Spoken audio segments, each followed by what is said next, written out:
اللهم ارحمه واغفر له وانظر إليه بعين لطفك وكرمك يا أرحم الراحمين.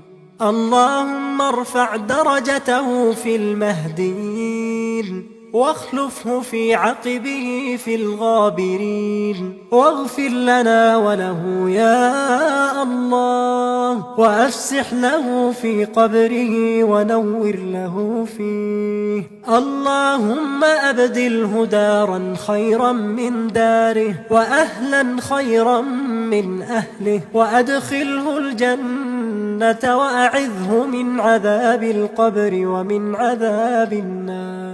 اللهم ارحمه فوق الأرض وتحت الأرض ويوم العرض عليك. اللهم قه عذاب يوم تبعث عبادك. اللهم أنزل نورا من نورك عليه. اللهم نور له قبره وآنس وحشته ووسع مدخله. اللهم ارحم غربته وارحم شيبته. اللهم اجعل قبره روضة من رياض الجنة لا حفرة من حفر النار.